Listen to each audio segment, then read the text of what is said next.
महाभारत के समय की बात है। पांचों पांडवों ने भगवान श्री कृष्ण से कलियुग के बारे में चर्चा की और कलियुग के बारे में विस्तार से पूछा। वह जानने की इच्छा जाहिर की कि कलियुग में मनुष्य कैसा होगा, उसके व्यवहार कैसे होंगे और उसे मोक्ष कैसे प्राप्त होगा। इन्हीं प्रश्नों का उत्तर देने के लिए भगवान श्री कृष्ण कहते हैं, तुम पांचों भाई वन में जाओ और जो कुछ भी दिखे वह आकर मुझे बताओ, मैं तुम्हें उसका प्रभाव बताऊंगा। पांचों भाई वन में गए। युधिष्ठिर महाराज ने देखा कि किसी हाथी की दो सूंड है। ये देखकर उसका आश्चर्य का पार न रहा। अर्जुन दूसरी दिशा में गए। वहां उन्होंने देखा कि कोई पक्षी है, उसके पंखों पर वेद की ऋचाएं लिखी हुई हैं, पर वो पक्षी मुर्दे का मांस खा रहा है, ये भी आश्चर्य है। भीम ने तीसरा आश्चर्य देखा कि गाय ने बछड़े को जन्म दिया है और बछड़े को इतना चाट रही है कि बछड़ा लहूलुहान हो जाता है। सहदेव ने चौथा आश्चर्य देखा कि 6-7 कुएं हैं और आसपास के कुओं में पानी है, किंतु बीच का कुआं खाली है। बीच का कुआं गहरा है फिर भी पानी नहीं है। पांचवें भाई नकुल ने भी एक अद्भुत आश्चर्य देखा कि एक पहाड़ के ऊपर से एक बड़ी शिला लुढ़कती लुढ़कती आती और कितने ही वृक्षों से टकराई, पर उन वृक्षों के तने उसे रोक न सके। कितनी ही अन्य शिलाओं के साथ टकराई पर वह रुक न सकी। अंत में एक अत्यंत छोटे पौधे का स्पर्श होते ही वह स्थिर हो गई। पांचों भाइयों के आश्चर्यों का कोई पार नहीं रहा।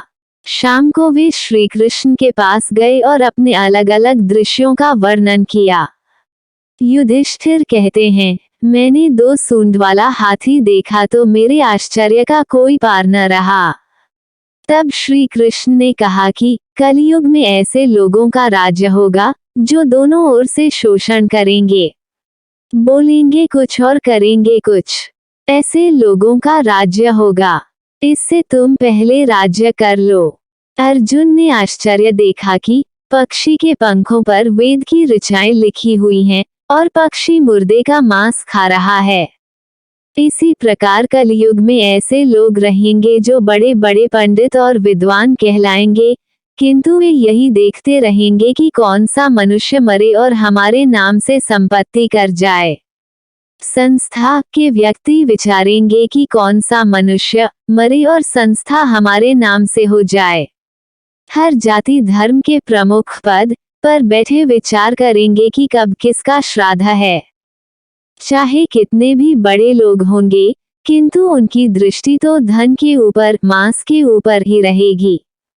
ऐसे लोगों की बहुतायत होगी जो परधन को हरने और छीनने को आतुर होंगे और कोई कोई विरला ही संत पुरुष होगा। भीम ने तीसरा आश्चर्य देखा कि गाय अपने बछड़े को इतना चाटती है, बछड़ा लहूलुहान हो जाता है। कलियुग का आदमी शिशुपाल हो जाएगा। बालकों के लिए इतनी ममता करेगा कि उन्हें अपने विकास का अवसर ही नहीं मिलेगा। किसी का बेटा घर छोड़कर साधु बनेगा तो हजारों व्यक्ति दर्शन करेंगे, किंतु यदि अपना बेटा साधु बनता तो रोएंगे कि मेरे बेटे का क्या होगा। इतनी सारी ममता होगी कि उसे मोहमाया और परिवार में ही बांध कर रखेंगे और उसका जीवन वहीं खत्म हो जाएगा। अंत में बेचारा अनाथ होकर मरेगा।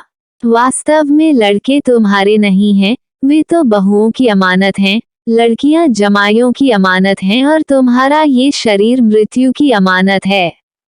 तुम्हारी आत्मा परमात्मा की अमानत है। सहदेव ने चौथा आश्चर्य ये देखा कि 5-7 भरे कुओं के बीच का कुआं एकदम खाली। कलियुग में धनाढ्य लोग लड़के लड़की के विवाह में, मकान के उत्सव में, छोटे बड़े उत्सवों में तो लाखों रुपए खर्च कर देंगे, परंतु पड़ोस में ही यदि कोई भूखा प्यासा होगा तो यह नहीं देखेंगे कि उसका पेट भरा है या नहीं। दूसरी ओर मौज मौज में, शराब, कबाब, फैशन और व्यसन में पैसे उड़ाएंगे, किंतु किसी के 2 आंसू पोंछने में उनकी रुचि न होगी, और जिनकी रुचि होगी उन पर कलयुग का प्रभाव नहीं होगा, उन पर भगवान का प्रभाव होगा। पांचवा आश्चर्य ये था कि एक बड़ी चट्टान पहाड़ पर से लुढ़की, वृक्षों के तने और चट्टानें उसे रोक ना पाए, किंतु एक छोटे से पौधे से टकराते ही वह चट्टान रुक गई। कलयुग में मानव का मन नीचे गिरेगा, उसका जीवन पतित होगा।